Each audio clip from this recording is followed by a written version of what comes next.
we have a quite a strict policy. When we work with Yeah. influencers, we don't pay. We will not pay influencers to promote our products. And it's just been a case of, especially if they are plus size, especially if they're trying to be, they're inclusive influencers.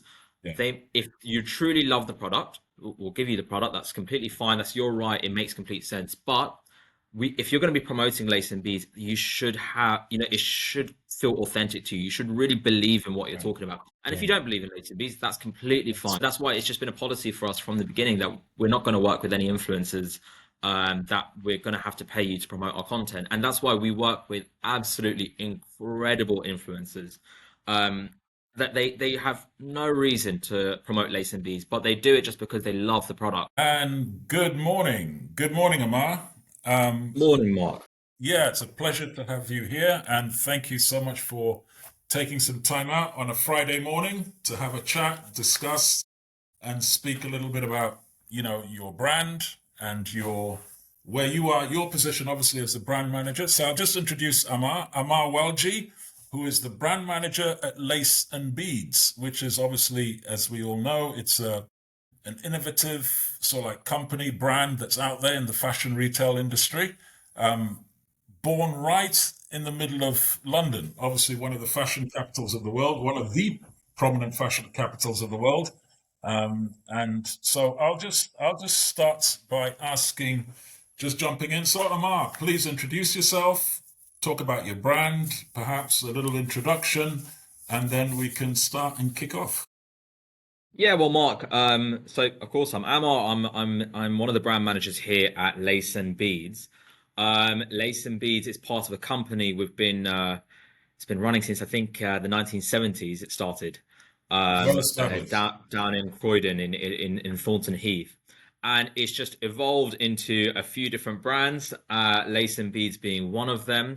It started actually with five brothers, and they're all kind of working on their own thing within the business, all still together within that. And Lace and Beads itself, we've gone through a massive evolution in our 10, 15 years of trading, and we're here now. We wholesale a lot with a number of partners like ASOS, with John Lewis, Karen Millen, a number of UK and international EU brands as well. But we also have a retail market too. Oh, In the past couple of years, we've really developed our own online website, and yeah, it's been a real success for us over at Lace and Beads. So it's been really exciting. excellent, excellent. So just, talk about the sort of like your brand story that you've been speaking about. So, for any of those unfamiliar, can you just give us a quick elevator pitch? Let's say perhaps on Lace and Beads. What is the core ethos that drives the brand?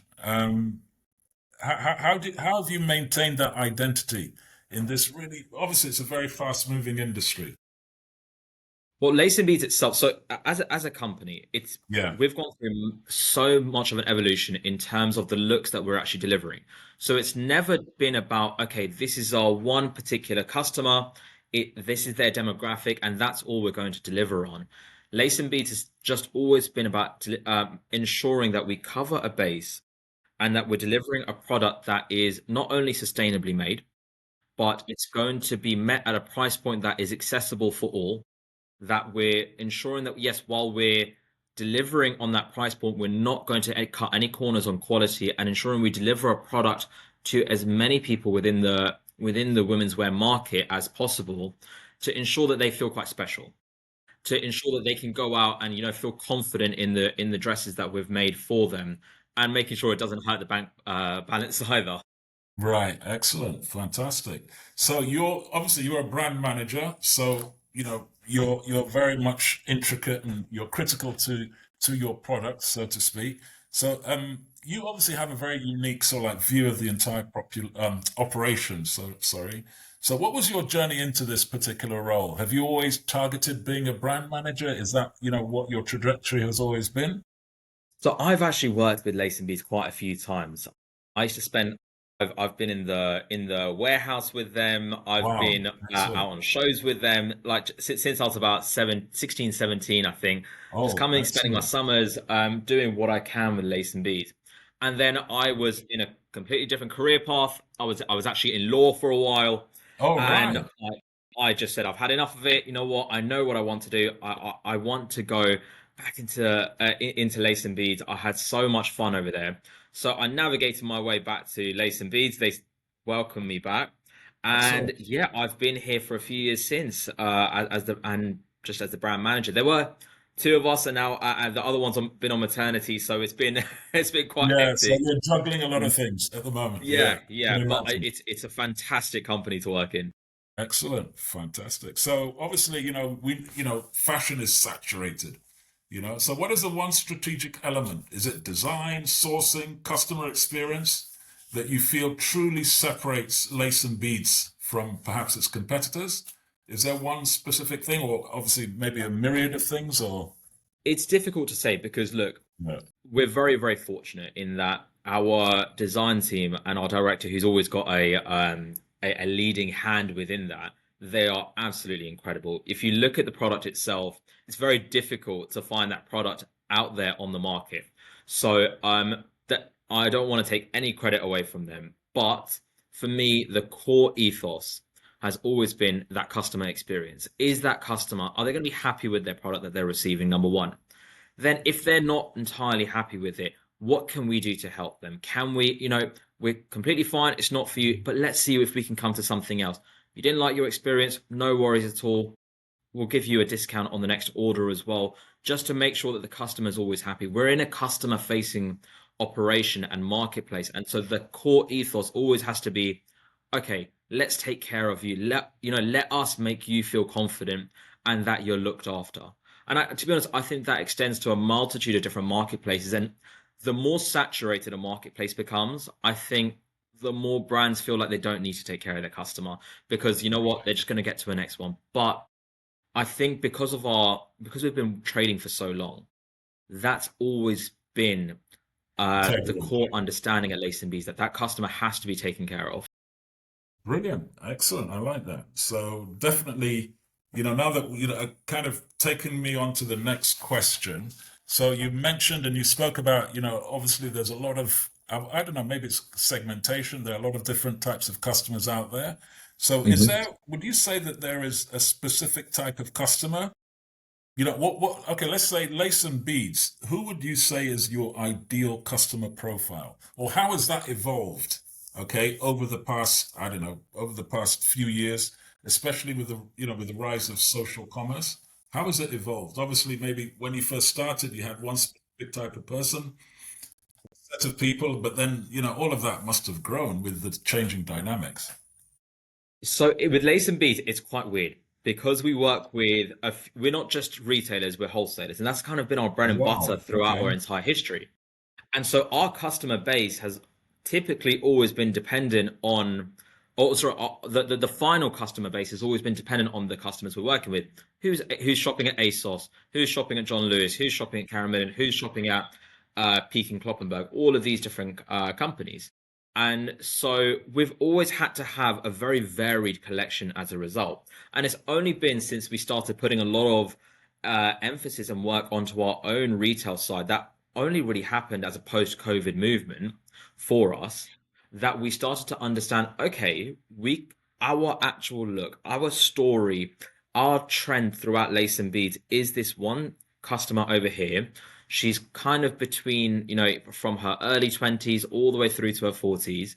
She's Yeah. typically looking to go out to a really fancy occasion, but she wants something that she can dress up and dress down. Because the Right. thing is, with the way that the market is right now, you've got a system in place where people are finding it very difficult to spend money just on one outfit. It's difficult out there. So you want to make sure that it can be dressed up, dressed down, worn in a number of different places. Again, just so Brilliant. that the customer can get multiple uses out of it. Excellent. Oh, fantastic. Yeah, so it's very kind of practical, very pragmatic, and very insightful Exactly. into like segmentation and everything. Fantastic. So let's say that, when you're looking at client acquisition today, Mhm. are you leaning more heavily on paid media, organic growth, or strategic partnerships? Which particular segment would you feel is what you find most valuable for your core function? Like you can't run a fashion brand without all three, quite frankly. You need to have all of them working simultaneously. But Yeah, for us, it's just been about, okay, let's develop the brand. Let's develop the brand identity. Can customers start to associate, okay, I see a dress, that's going to be a Lace and Beast dress. Now, yes, that can come through. Your paid media, you can pay for Google ads and Meta ads and whatnot, and we do, as every fashion brand does. We yeah, have to pay for that to go out there. We have to pay for it to go for our customers to see that on their social profiles. yeah, But there are so many companies that are out there spending enormous amounts of money on paid media, but it doesn't seem to have the same kind of effect. And I think a lot of the reason is for that is because now we're in a market that's rewarding behavior signals. It's rewarding um, creatives, not just the budget itself. So if you can put actual media out there that, you know what, I can recognize that, that looks absolutely stunning, and deliver on the price point as well, that's the only way your brand identity is going to grow. And that's the only way you can sustainably grow your brand. We see so many brands come into the industry, they'll work for 2, 3 years, and then suddenly they're out. I mean, the road that we're on in central London, we're on Great Portland Street. Our office has been yeah, here for about 30 years. We've seen about 50 brands just close down over the past, I would say, 7, 8 years on this road. Good friends of ours, but and I think a massive part of that is that they weren't able to deliver on their customer. They weren't able to make their customer feel looked after. yeah. Right. Yeah, very competitive, definitely. So let's say that that your pipeline, in fashion in fashion retail, the pipeline isn't just a list of leads. Just as you mentioned, it is a kind of like a customer journey. So how do you define a healthy pipeline? And what metrics do you find are particularly valuable to ensure you have sustained growth instead of maybe just seasonal spikes? You mentioned some people come into the market, they go, and so I guess it's because they haven't had sort of like sustainable growth. So how would you define that? For us, it's about understanding that there's two elements. Look, you can be working on a low net sales, but are you getting an interest in your product first and foremost? How are your sessions looking? How many visitors are actually coming to your website? And of that, how many are actually converting that as well? Are they going, is it going into your cart? Are they actually going through with the payment at the end of that as well? And if that's the case, well, then what's happening with your return rate? How many of those are coming back in? You can very, very easily identify where the problem is in your entire flow just by taking a look at these very few analytics. That way you can understand, okay, where's the customer stopping? Right. If they're looking at the Some product, but touch they're not from points. What are the specific touch points, I guess? Yeah. exactly, yeah. Yeah.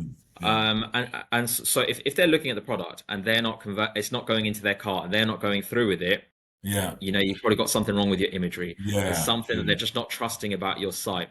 Do you have any kind of overlays on there that are, they might even be AI functions that you're just not optimizing and they're making your customer distrust you?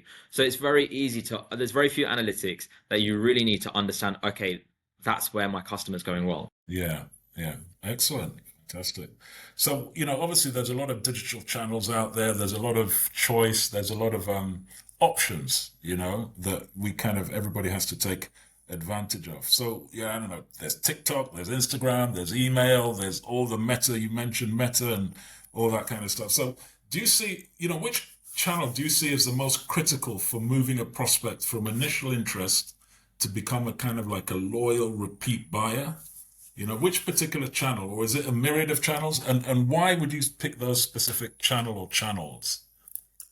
Look, for me, I know that TikTok's become a craze over the past few years, and we Yeah, have seen other fashion brands, do tremendously well on TikTok, and that's fantastic for them. But for me personally, I don't think that the way it's done, in that you're just getting a few viral clicks, you are the big thing for a couple of months, and then where do you go with it after that? What's your customer is very easily going to move on to the next brand. So that's why I think TikTok isn't necessarily the social platform for a real sustained growth. If you want to look at, okay, where can I be in the next 10 years? Now, for us personally at Lace and Beads, our for any kind of paid ads, we push it straight into Google. We have to. We've always seen that the best conversion that we can possibly get, our highest return on investment and ROAS has consistently been in our Google ad expenditure. So for us, it's always been a case of, okay, let's put that the major part of the budget into Google, Yeah. and you know what, anything else can kind of trickle down in towards Instagram and in towards Meta in that respect. Of course, look, TikTok is a whole market in and of itself, like I Yeah. said, but Yes. Yes. I Yeah. just seen No, too many brands come up and go down as a yeah, yeah, result. it's a bit fickle. Well, obviously it is fickle. It's not a bit fickle. It is a bit. It is fickle. It's sort of like easy come, easy. Well, I don't want to say easy come, easy go, but what sprouts up quickly, quickly disappears. And So that's the that's issue. I think a lot of brands nowadays, they're chasing a trend. They're chasing to become viral for the day. That's not how you're going to have sustained growth. so let's say we often hear about the need for authenticity. So I think part of that is to do with authenticity. Sustainability is obviously there's got to be an authentic element in it. Otherwise, it doesn't last. So how does Lace and Beads translate that into tangible content and messaging that drives conversions? What's the role of authenticity in that with Lace and Beads? Well, first and foremost, for us, we have a quite a strict policy. When we work with influencers, we don't pay. We will not pay influencers to promote our products. And it's just been a case of, especially if they are plus size, especially if they're trying to be they're inclusive influencers. Yeah, They if you truly love the product, we'll give you the product. That's completely fine. That's your right. It makes complete sense. But if you're going to be promoting Lace and Beads, you should have, it should feel authentic to you. You should really believe in what you're yeah, talking about. And if yeah. you don't believe in Lace and Beads, that's completely fine. Like we 100% understand that. Yeah. But that's why it's just been a policy for us from the beginning that we're not going to work with any influencers, that we're going to have to pay you to promote our content. And that's why we work with absolutely incredible influencers. Um, that they have no reason to promote Lace and Beads, but they do it just because they love the product. Yeah, excellent. So they want to definitely identify with you guys. It's as if, yeah. So I mean, that's a very, that's a good way of doing it. Let's talk about sort of like, let's say, disruption. Things have changed in the retail world, especially in relation to sort of like technology and everything like that. So the fashion retail industry is constantly disrupted, by fast fashion, sustainability demands, new technologies. So what would you say, as a brand manager, leading brand manager, is what is the biggest industry shift you've had to adapt to, let's say, in the last 18 months? It's just the way that's. To be honest, I would say a massive part of that is the introduction of AI Oh, right. into a Yeah. lot of the design process. You've now got an issue with designers where their role is being taken by a lot of people who are able to use AI engines to create, use the same kind of silhouettes, predict trends, and that's making the trend setting move even faster. You're now before we would see trend cycles, you'd be working with at least about a year on a specific trend cycle. Now you're looking at a matter of months, and it's out of fashion again. And so if you've got a production line that's going to be over the course of 3 months, which is kind of the industry standard, you could miss a trend within the year so quickly. So that's why I think a massive part of it has to be, okay, can I integrate AI into understanding what trends are going to be going forward? Are there any engines that can help me predict this and also then adapt my brand to that specific trend? Yeah, so it's very fast moving. Yeah, that's really critical, isn't it? So it's Yeah. really, I mean, that is really disruptive in the way that it's really shaping your industry. So let's say innovation, so how is Lace and Beats leveraging that particular technology that you spoke about? Whether it's Again, AI, trend forecasting, just as you mentioned, personalized yeah. marketing, inventory management, which is really important. How do you stay ahead of the curve? Excuse the pun. We have a fantastic design team, and they've just had Excellent. to adapt with the market itself. They were when I was working with them in my last buying trip, and I was just watching the way that they have to. They will take our ordinary silhouettes. They will use their own personalized engines that are AI integrated, and Yeah. they've suddenly made a collection of 50 different styles just based off of Excellent. a prediction on what's going to be the trend for the next season. And it's Yeah. absolutely fantastic. We had to adapt with it. It's the only way we're going to survive. And our director, he's absolutely fantastic. If you saw him, he's got a big white beard. You think he's a bit more traditional. He's the exact Yeah, but he's opposite. not. He's He right up loves there. it. Yeah, well, he's in the right Yeah, industry, obviously. Yeah, you got to be yeah, adaptable, yeah, you got to be 100%. agile. And he You just know, understands that we have to always evolve move with the with the market, making times. sure that Yeah, because at the end of the day, we're not going to have the budget as a lot of the big companies that are out there, the multi-brand retailers that can pay for crazy, crazy amounts of ad expenditure. So a big part of that is creating an actual collection that is yeah, a little bit ahead of the curve, that has something a excellent. little bit different. Yeah, brilliant, fantastic. So let's say the window between a customer seeing a product and so like purchasing it is actually, is shrinking. So what specific strategies are you using to shorten that purchasing cycle and reduce cart abandonment? I worked before. One of the things I worked in an edutech, establishment, digital transformation, and then also people they were coming, they will have abandoned. One of the problems that we had was abandoning carts. Mm. Halfway through the sales cycle, they've lost the impetus. They want to do something else. They've been they've been sidetracked down another rabbit hole. How do you deal with that? Or is it a problem? Is it problematic? Or is it an issue? It's certainly an issue, and it's something that we've actually in 2025 had to really sit down and address. We moved away from our CRM profile was with one of the biggest companies that work with it within the UK, and we offboarded from them because we found a All right. small agency that works with fantastic AI features, and they will track. Okay, if this customer has stepped away at any particular point, we're sorry you stepped away, but just a quick reminder: are you still Yeah. interested? If you're not interested, let me suggest a few products, and that's all automated by an AI feature that we don't need to actively get involved in anymore. Excellent. So even our customer care director, he's not losing his hair as much anymore because again, a lot of Yeah. the process is automated for him. That it's going to consistently check in on the customer. Okay, maybe the first time you don't trust Lace and Beast. Let's try the second. Let's try the third.